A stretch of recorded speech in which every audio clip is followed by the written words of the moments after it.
There is a lot of confusion among Muslims regarding the context behind Surah At-Tahrim, chapter 66, ayah 1 to 5.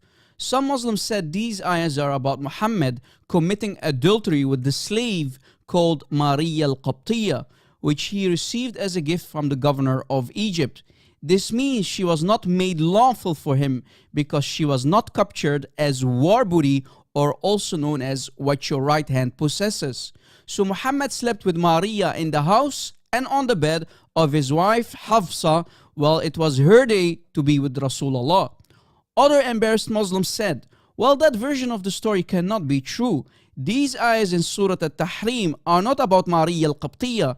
And they said, the correct story is that our Prophet ate smelly honey. What? Yes, you heard it correctly, smelly honey. So his mouth started to smell like a sewer. And he asked Hafsa to not tell Aisha, but Hafsa could not keep this as a secret, but went to Aisha anyway and told her how bad Muhammad's breath was. So Muhammad forbade himself to eat smelly honey. Does this version of the story make any sense to you, Muslims? This is embarrassing.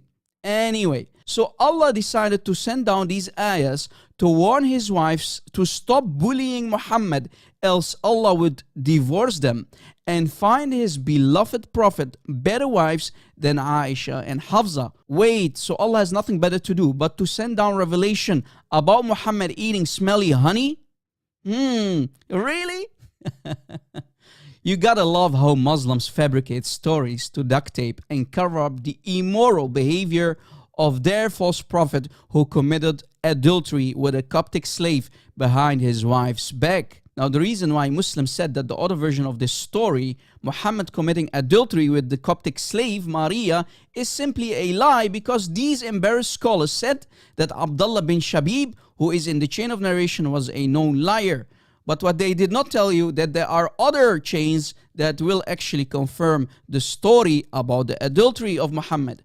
So this means that the chain of the hadith becomes disconnected if a person is known as a liar. And for that reason, they said, we Muslims have to reject the story and believe that the story is about the Prophet having a bad smell coming from his mouth to smelly honey.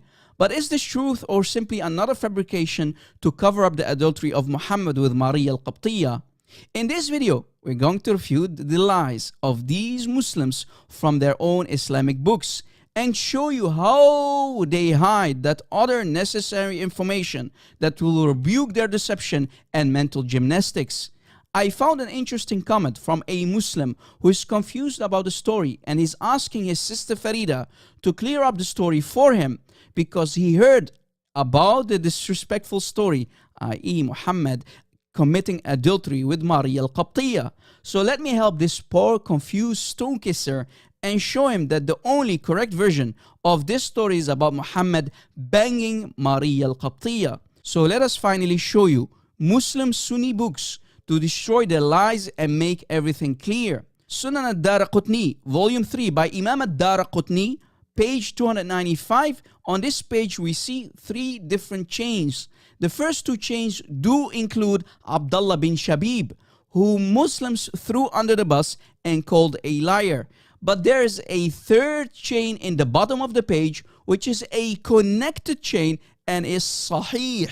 And we read that this Sahih chain of narration is found in Al-Mughni by Ibn Qudama, but also in Ibn Kathir's tafsir, and last but not least, the earliest Mufassir, Ibn Jarir al-Tabari, in his book Jami' Bayan fi Ta'wil al-Quran. And as mentioned earlier in Tafsir Ibn Kathir for chapter 66 ayah 5, we can see that the same Sahih chain of narration is including, and it says here, وَهَذَا إِسْنَادٌ صَحِيحٌ. Did you catch it? To make it even more clear that the only correct version of the story is Muhammad banging the slave girl Maria al-Qibtiyya, we go to Sunan al-Nasa'i, hadith number 3959. It was narrated from Anas that the Messenger of Allah had a female slave, i.e. Maria al-Qibtiyya, with whom he had intercourse, but Aisha and Hafsa would not leave him alone until he said that she was forbidden for him. Then Allah, the Mighty and Sublime, revealed, O Prophet, why do you forbid for yourself that which Allah has allowed to you until the end of the verse. So as you see, this is a highly sahih hadith confirming that Muhammad has sexual intercourse with the slave behind his wife's back, and he promised them that he would not sleep with Maria al-Qibtiyya anymore. So you see, the only true story is Muhammad banging the slave girl, committing adultery in the process. So my Muslim friends, why do you claim that Muhammad is the perfect example to follow? Isn't that hypocrisy and a major contradiction? This is really embarrassing.